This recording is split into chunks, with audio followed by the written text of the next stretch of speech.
Now, disqualified independent presidential aspirant Kofi Koranteng has tasked the Electoral Commission to digitize their way of letting presidential aspirants file their nominations. Kofi Koranteng, who was disqualified by the Electoral Commission in his bid to contest the 2020 election, said he didn't forge any signatures. Now, as you know, the EC had made that claim against him, and they say they have forwarded this to the police CID for investigations. Well, he's contesting that. Earlier today, he's been addressing the press, but today he is in our studio to talk more about this. Mr. Koranteng, you're welcome. Hello, how are you doing? I'm doing very well. I imagine you must be so disappointed because you were so eager to contest the December 7 elections, you know, when the first time we spoke. That's correct, but we disappointed in the system. We're not disappointed in our bid because it's not over yet. We're still fighting to get us on the ballot. So we are hopeful that we're going to. Did you say you're still fighting to get on the ballot? That's correct. Because what we hear from the EC is that you allegedly forged your signatures. That has been forwarded to the police CID for investigation. First of all, how do you react to that? Did you forge those signatures? I mean, of course, it's as ridiculous as that sounds. I mean, who goes out, who travels 3,000 miles, right? Comes to Ghana and forges signatures on their nomination forms. That's ridiculous. I mean, nobody did that. What happened is, as we were told by the EC, was there were duplications in entries on our forms. Same entries on our forms showed up on the CPP side. And when we got to EC and they showed that to us the first time, what we did say was, because Ivor Greenstreet, who's a great friend of mine, he sat next to me with his catalog, party catalog, with all the names of his executives in the Western North region. And the names tallied with the names on my forms. How that was, we yet to find out. But that's the question on everybody's lips. How did that happen? Well, this is why we're saying that the EC should be helping us find out who the culprit is. Because now, just so you get the true picture, 19 entries, all CPP candidates, all CPP executives. Out of 64,000 registered voters in the Western North, we could not find anybody else but just, you got to be CPP candidate, rep, and not only that, you have to be an executive. But that also shows that you did not ensure due diligence before presenting your documents, because it's incumbent on you to ensure that you have your signatures in place, everything in place before you submit it to the commission. Well, that's another where there's a misconception. You obviously haven't seen the forms and you don't know how that works. How does it work? Okay, so because if you did, then you wouldn't make that statement. So let me just go over a couple of things with you. There are 145 pages in a digitized world. Dr. Bamia, where are you? Digitized, 145 pages, where the EC could not have a fillable PDF form on the computer where you hit a button, pip, and it goes.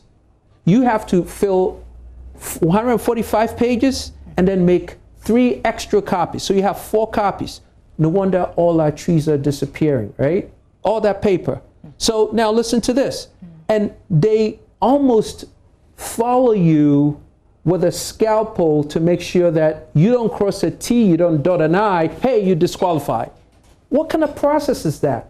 In an electoral commissioner where you should be helping people, prepping people, developing people, leading people to get into the arena of democracy. I understand you. So mistakes are expected. You're expected to be diligent, but mistakes are expected. Did the EC give you an opportunity to correct your mistakes? They gave us an opportunity Saturday afternoon to go and correct and be back Sunday morning, which we did. We came and they said, we're not going to accept your forms.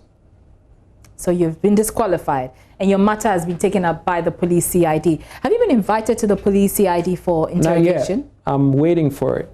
You're waiting to be invited? I'm waiting to be invited, of course, to find out why they invited me. They should be getting in contact with this EC to find out who the culprit is.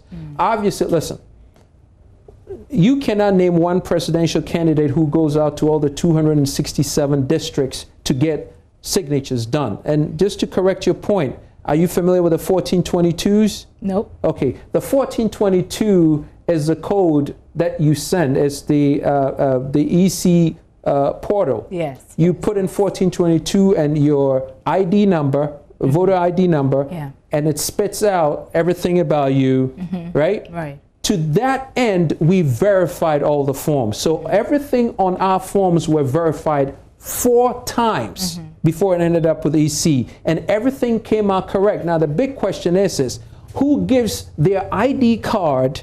Not one person, not 2, maybe 2, maybe 3, but 19 entries, all CPP and CPP executives on our forms. So what's your suspicion, Mr. Koranteng? Well, obviously, listen, your guess is as good as mine, but I could tell you this for a fact, guaranteed.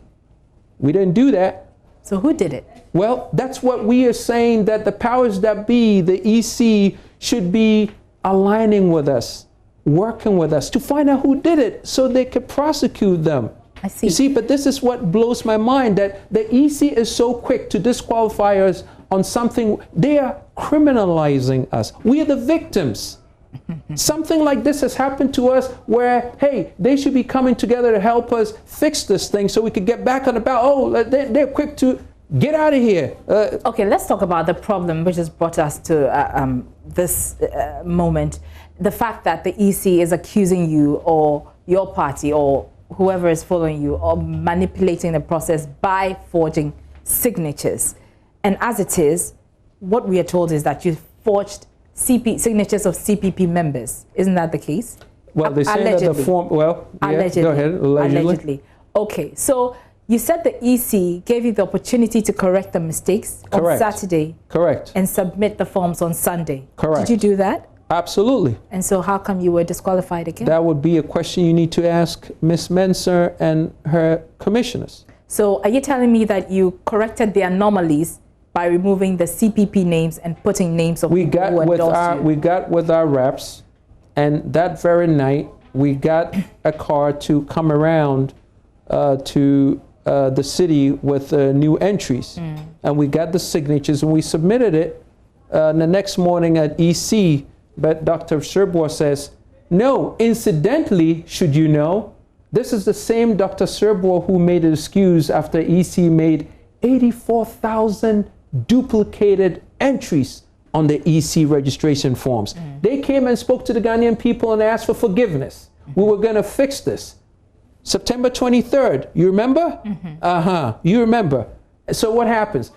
What is good for the goose is good for the gander. Suddenly, it's not good for Kofi Koranteng. Oh my gosh. Ain't that something? Let's talk about what you're doing right now. You said you're still contesting the EC on this particular matter. What are you doing? We are hoping that the EC will come to the realization that this has been a true, perfect scenario of foul play. So you're not engaging this EC. You're just sitting down hoping that we engage in them. We send them a letter, which incidentally ended up on the media. They didn't even respond to us. They just felt the need to, hey, forget Kofi Koranteng. Let's just talk to the media. Hey, listen, this has been an unfair treatment of us on the ballot. And I get a feeling they just don't want me on the ballot. Okay. So you feel like you're being unfairly treated by the EC? Absolutely. So you've written officially to them, asking them what exactly? To put me on the ballot and stop this. Based on what? Based on the fact that we didn't commit any fraud. I mean, who does that? I mean, honestly, everything aside though, you would think that I would come to this point, go and put all the shekels that I have together, 100,000 CDs, and go just to forge signatures? Who believes that? Okay, maybe it was a mistake, as some would say or argue. You weren't diligent enough, perhaps not.